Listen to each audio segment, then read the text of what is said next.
haunts my dreams, hanging dark and portentous in a blood-red sky. Nothing could have prepared us for Angel's report. Everything and everyone on Earth has fallen under the control of an alien entity, an artificial intelligence with unimaginable power. When the Vardrags learned of Earth's fate, they started panicking, just as the members of Noah colonies said they would. Their fear of the mechanoids knows no limits. The Vardrags have blockaded the wormhole leading to our solar system. The space fortress protecting it could stand up to an entire fleet. They have forbidden any sort of traffic. Not even the Angel Wing could sneak past. For now, Earth is on its own. Angel seems changed by her encounter with the mechanoids on Earth. At times, her determination is almost frightening. Her total immersion in every available piece of mechanoid-related data goes way beyond the dictum of know thy enemy. She avoids my questions regarding her experience on Earth. Though her help is invaluable, her anomalous behavior and burgeoning powers are making everyone anxious.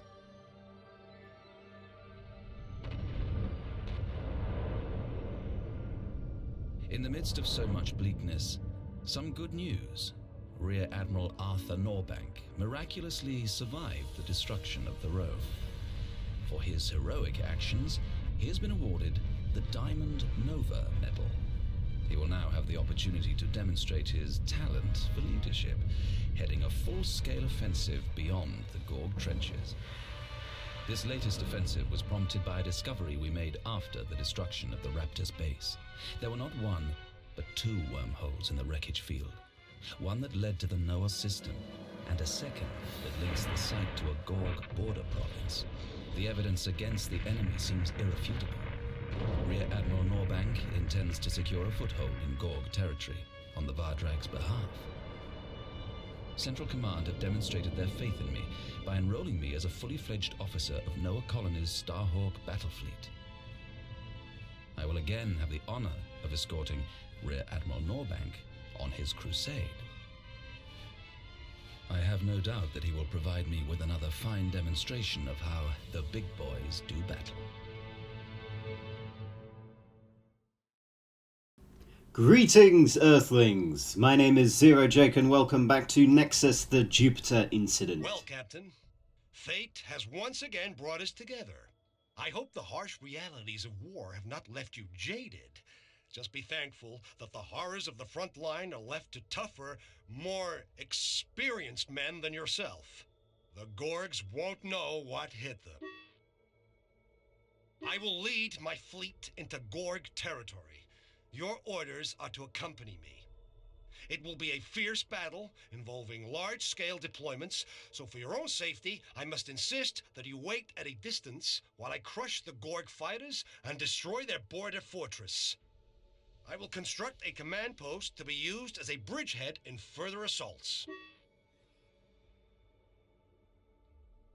But no man can be left without duties in these perilous, uncertain times. We will be leaving our support ship behind during our attack on the fortress. I fully expect the Gorgs to mount an assault upon it. Captain, your unit has been assigned to protect the support ship. I hope, Captain, that you appreciate the consequences of failure on your part. Should you prove unable to defend our support ship, we will be left with an exhausted fleet, stranded in hostile space. Our chances of survival would be close to nil. They tell me you are a talented officer. I sincerely hope that you do not disappoint us. I understand that two of our destroyers have already been placed under your command. The Brutus and the Spotter are excellent ships with excellent crews. Take good care of them, Captain. In addition, I'm placing you in temporary control of a heavy cruiser and 2 frigates. These ships will be removed from your command following the mission, so please try to keep them in one piece.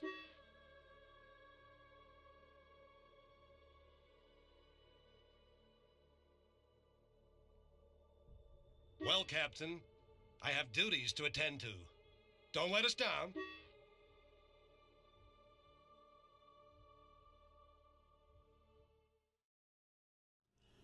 Okay, so as previously stated, we are doing a defensive mission for the support ship Colossus, which is down here.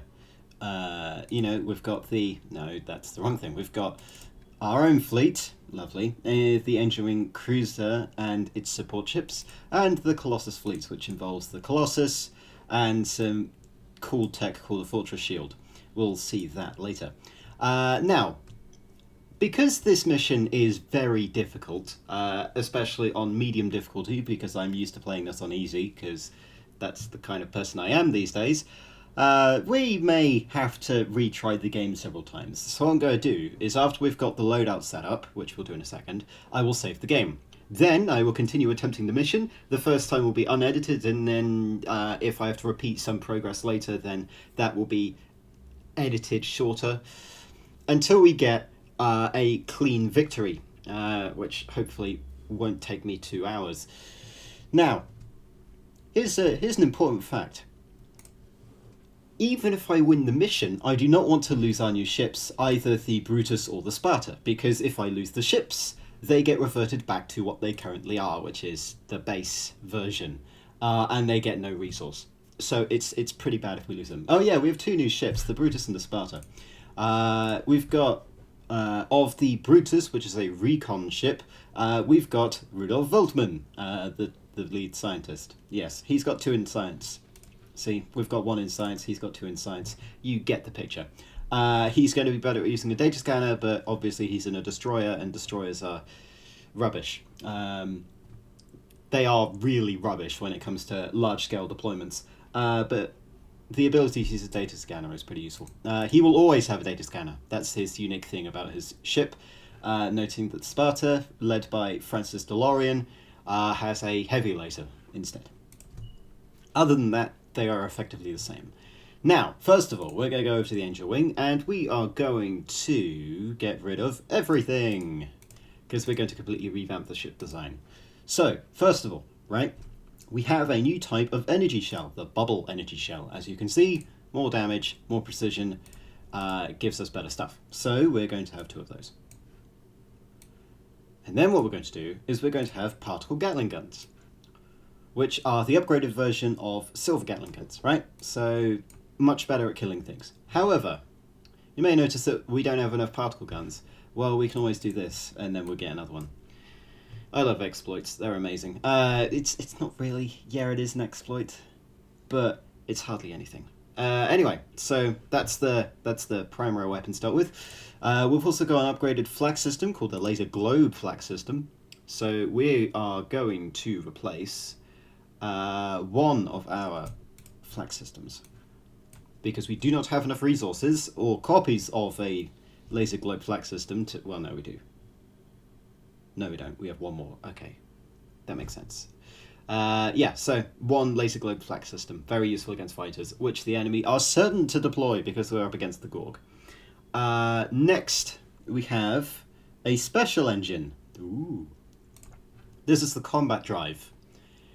It is very useful for maneuvering. So you know how our ships usually take ages to maneuver around? The combat drive makes that ridiculously easy. And also, whilst it's engaged, it's harder to hit you. It's harder to hit the target devices, which is going to be certainly useful. I believe that's all we want. Well, we have 4 resource, so we could add some sickle gunboats. So here's the thing: we've got spark fighters, which are good against gunboats and bombers. We've got gunboats, which are good against systems, and bombers, which are good against hull. I believe that's how it works. Gunboats can fire through shields. That's the fun thing about them, right? They can hit devices through shields. They pierce them, which is amazing. Whereas fighters... Hang on, give me a second. Effective against incoming enemy fighters or bombers. Right. Good. So we'll add some spark fighters. That should make it good. And we have one resource left, which I doubt we can buy anything with that. No, I don't think so. No, we can't. Okay, right. So we're going to confirm the Angel Wing, and we're going to move over to our second ship, the Brutus. Now, the Brutus also has access to a special engine, but this time, because it's smaller, we get the deflection drive, which has a different description, but effectively the same thing. And it's going to be very useful on the Brutus and Sparta because they don't really hold up to anything. They just die all the time. Yeah. We also want an electron energy shell, I can't even speak today. We want to go up and we want to get ourselves. We want to get rid of all three of these. Because who uses lasers, am I right? We want a bubble energy shell. So each of the destroyers will have one bubble energy shell and then two... No. We want two energy shells to get rid of shields because shields are the hard bit. And then we have lovely silver Gatling gun, right? Okay. I believe we can all agree with that. Lastly, if we have a look at engines. Engines, I missed it. These guys are using ion stream engines, which, if you can see, the speed is 3, emission is 4. Now, whilst that may be, decent, we also have the fusion engine, which is faster and less emissive. And then the plasma torch engine, which is faster and more emissive, but it's still, like, 2.5 times, no, 1.7 times as fast. You get the point. But we're going to upgrade to fusion engine because that lowers the emission and therefore makes it harder to hit. The calculations on this are a bit mad. But also, if we're doing a stealth mission, they're stealthier. So we're going to change its main fusion engine, well, its main ion stream into a main fusion. Good. I'm not going to use plasma torch yet. We'll wait for later. That should be all. We could add another spark fighter. That is a possibility. I'm just going to double check that we have everything. We could upgrade this, or rather we won't upgrade that because we don't have enough. So yeah, add another spark fighter. Confirm. Sparta! Hello, Mr. DeLorean. The car. Yes. So we're going to do exactly the same again. We're going to get the deflection drive, which is somewhere here. Deflection drive, most important thing because these ships mustn't get hit at all costs, because if they do, they basically hold up like wet tissue paper. We also want to add an electron cell because this means that they have more buffering for using support energy, which we are definitely going to need to use because my god, we're going to have to use shields. And we go with the regular 2 energy shells, 1 silver Gatling gun. Noting that the Brutus still has a heavy laser if we want to use it, but I don't use lasers now. Because why would you use lasers if you can just destroy the enemy using, well, just completely destroy them? Yeah, so with that we also have the ability to upgrade one of our laser rings into a laser globe, because this is a more combat oriented vessel, and we're going to swap out our ion stream drive for a fusion drive. Pretty simple. And then of course a Sparta fighter. Right, so we have in total 5 spark fighters, a circle gunboat, and a commando squad, and 6 bubble energy shells, and 5 particle Gatling guns, which is pretty good. These guys should be able to kill everything, but they're not the only thing we have. So we go back up. I'm going to save. This is going to be what? First blood. Loadout 1, right. Okay. Now with that done, it's time to get underway.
guests have arrived. Warning. Hey, Captain! Enemy ship found. Unknown object detected. Okay, so before we get started with anything, this mission is going to be very difficult. We're going to set up some control groups. First of all, let's introduce the other ships we have. We of course have the Angel Wing. We then have the Avalanche, which is a heavy cruiser outfitted with some eliminator torpedoes, very useful against hull, plasma gun, some energy shells and what have you, ECM. Oh, we should have added ECCM. We'll try that later. Yeah, we've got the Avalanche, which is a combat vessel. We've got Brutus, obviously. Brutus. We have the Quicksilver, which is a frigate. Frigates, if Brutus... Well, if the destroyers are like wet tissue paper, this is just non-existent in terms of getting hit. If it gets hit, it's dead, basically. And then we've got Sparta, and then we've got the Thunder. Right? The Thunder and the Quicksilver have exactly the same loadout, so I'm just going to call them the frigates. Now, let's zoom in on the Colossus, which is the support ship. It has all the fighters in the universe, but it is very vulnerable, right? It has hardly any weapons, which we can see here. Well, it has, some, but it's not built for combat, right? This is for primary defense, and you can see it's got a fortress shield. We'll see that in a second. It'll start charging up soon. Now, let's zoom in on the Angel Wing. Let's have a look at our enemies. We've got the Sting, which is a destroyer, and then we've got two cruisers, which are these guys, another destroyer, and a battleship. Now, we haven't seen an enemy battleship yet, so this is going to be quite fun. First of all, what we're going to do is we're going to set the Angel Wing and the Avalanche in Control Group 1, and then we're going to set Brutus, Quicksilver, Sparta, and Thunder in Control Group 2. Now, the reason is, we're going to set these guys onto different targets. We're going to get Avalanche and Angel Wing. We're going to put their shields up to maximum so that we have shields by the time we engage, and we are going to maneuver against this object here. Unless this guy's closer. No, this guy is closer, so therefore we'll go against this guy. Right? We're then going to set the Brutus, Quicksilver, Sparta, and Thunder, also known as Group 2, to kill shields on the Sting. We want to destroy as many ships as possible before they get their act together. Once they get their act together, we're going to be kind of screwed. Yes. This is going to be fun. Think you could keep them amused while we recharge the fortress shield? Glory to the Raga clan! Raga, the Batrac Slayer, whose father is Raglan Raga, Scourge of the Weak, whose father is Garagra, Drinker of Blood. I say we crush these maggots. Enemy task complete. Right, okay, the Sting has been neutralized, and so what we're going to do is we're going to set the Group 2 to kill the Sting. Now, obviously, you can see that the Gorg are highly resemblant of some other warrior-like species from another universe. Yes.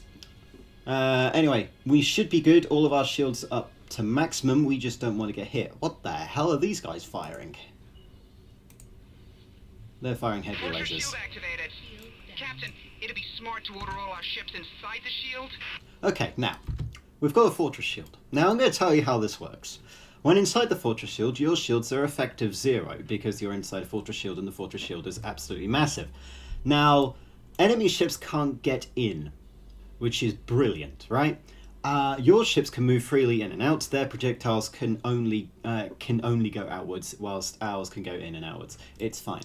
Now, once we leave the fortress shield fully, our shields will return to what they currently are. So if I select the Angel Wing, we're at full layer shield. So if we go outside, then we're good. However, when you're on the border, as in trying to get outside, there is a part between where you have full coverage of the fortress shield and when you have your shields online. That area, your hull is vulnerable, very vulnerable. So the enemies are going to hit it like it's, I don't know, a pinata. This is very, very bad. But it's a fortress shield and we should be fine, right? Let's have a look at the Sting. The Sting is trying to get away. It's not going to. Target. Right. The Sting is dead, which means that one of their ships is down. What we're going to do is since we won't be able to take out the warbird, well, no, we're going to attempt to take out the warbird with group 2. Group 1, on the other hand, is going to continue attacking the Revenge. Oh, I guess that's the one you're taking out. Now, later on, these guys are going to reveal a secret weapon that's going to make mincemeat of the Colossus very quickly, and it's not going to be fun. Now, the Brutus, as you can see, is poking its little head out of the side. An enemy can shoot it now.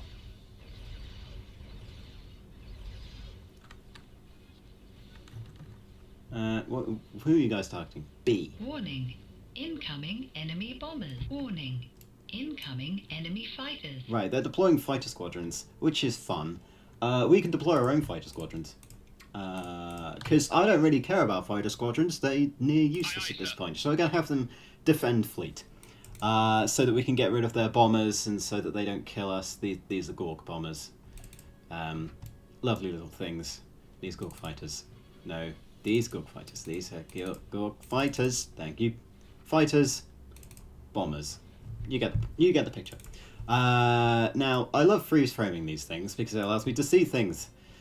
So first of all, the warbird is getting hit a bit, the Revenge is getting hit a bit, and we want to make sure that all of our ships are outside the shield and make sure that we have cruisers in range of being hit by the enemy ships.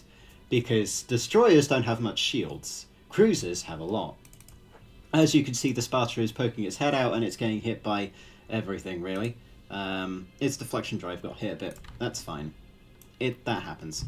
But once it gets outside fully, its shield should go up. Like that. Now, I believe all of our ships except the Avalanche have got their shields up. Avalanche will have his shields up very quickly. And basically what we want to do is we want to knock out 2 more ships and then the enemy should retreat. Warning.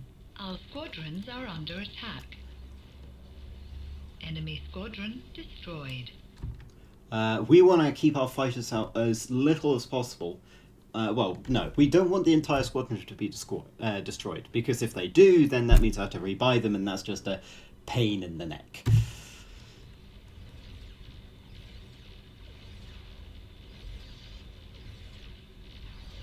Now, as you can see, the engine wing has taken some damage, but the engine wing has a fun property of healing itself. It will only heal a finite amount in mission, and it's very slow, but it still heals itself. Destroyed. Your deflection drive has been taken out, so we should probably... Yeah, I'm just gonna double check the integrity of everyone's drives, because if our drives go, then we're sitting ducks, and being a sitting duck is as productive as being a brick. We have lost a fighter. Right, so the warbird is nearly out of shields. Once it's out of shields, it's going to die pretty quickly. Once that happens, then we can have Group 2 assist in killing the Revenge. Now, hopefully, they won't unveil their siege laser that they've got. If they do, then this is going to be fun. You're going to get recalled. You're going to get recalled. You're going to get recalled. We're recalling all fighters, basically. Yeah, we still have 5. Good. We're going to recall all fighters because they're no longer needed. Complete. Warbird has been taken out, so we're going to kill it. As you can see, the warbird is dying very quickly, getting hammered by 4 ships. Are under attack. Just make sure all of our shields are enabled. Fighter squadron destroyed. Am I sure that I'm playing on medium? Siege laser. Siege laser? What do you mean? It's a Gorg battle formation. It can penetrate the fort shield. You know that's a bad thing, right? Warbird is apparently not dead yet. You gotta take them out before they punch a hole in our hull. Right, sorry. Sorry to interrupt you, Miss Sanderson. Okay. But we're dealing with the enemy here. Now that both of the frigates are disabled, we're going to have the Group 2 engage the Revenge so that we can kill this thing quickly. Now, as you can see, this is a siege laser. It requires 2 ships in order to function. The more ships you have, the more it fires. And it pierces all shields. Yeah, it pierces all shields and does a ton of hull damage. It will kill the Colossus in 5 shots. That's how bad it is. And it has a shot every, like, 5-10 seconds. So we have less than a minute of in-game time in order to disable the Revenge, right? Do what I can. The formation's breaking up. We did it. No, we didn't. Shut up. Now, hopefully, we'll see this fire, because, you know, why not? Enemy shield. Task complete. Right, let's Understood. hit this thing with everything we've got, gentlemen. And ladies. No, that's just Jackson. Shiver, you man scum. Shacklock knows no shields. See how the glorious Rauga clan blast through your pathetic forces. As you can see, siege laser. Music to our almighty lord's ears. What's wrong with you, Cromwell? Right, there we go. So you can see the Colossus took 2 shots and its hull is pretty damaged. But we've killed the Revenge, which means they no longer have enough ships to stop us. Now, we could do some things. We could attempt to take out the Valiant, or the Pride. But what we're actually going to do is we're going to just... I want to take out the Valiant so much. Well, noting that enemy ships have a likelihood of appearing in subsequent missions, I'm going to take out the Valiant. Because I don't want another battleship in another mission. Because in previous missions we had some Raptor ships that didn't die in the convoy attack appear at the point where we're trying to recapture the Fat Lady. So, you know. Take out the damn siege laser! Yeah, shut up. Right. So we've taken care of all of their forces. It's amazing. Enemy task complete. Now, you may notice that both of their shields just went down. That's scripted, because they're about to leave. Aye, aye, sir. Aye, aye, sir. So we're going to hit the Valiant with everything that we've got before it attempts to leave. Because guess what it's about to do? Look at this. It's an IP drive. No, it just blew up. Oh, the Brooders got hit by something. Warning. We are under attack. It's what they hitting us with. Well, the Brooders got hit a bit, but I believe it's fine. It's probably the destroyer that got blown up. Yes, it's the destroyer that got blown up. Now, they're about to leave. Well, the destroyer, no, the cruiser, this guy, Pride, is about to leave. The Valiant, keep hitting it, people. Nope. Unable to complete task. It escaped. But we did it in one go, which is surprising. I didn't expect that to happen. Huh. Excellent. We didn't manage to destroy all Gorg units. We could if we disabled their IP drives, but we didn't go for the let's disable their devices play, because if we did, then I would die. Anyway, the offensive against the Gorg forces started off badly. Rear Admiral Norbank was unable to defeat the Titan base. 2 battleships have been lost. The others suffered serious damage. Even the Poltergeist, a destroyer testing an experimental cloaking device, was severely hit. The Gorgs attacked the fleet's support ship. The support ship crucial in every offensive. The support ship is crucial in every offensive. Lovely typo there.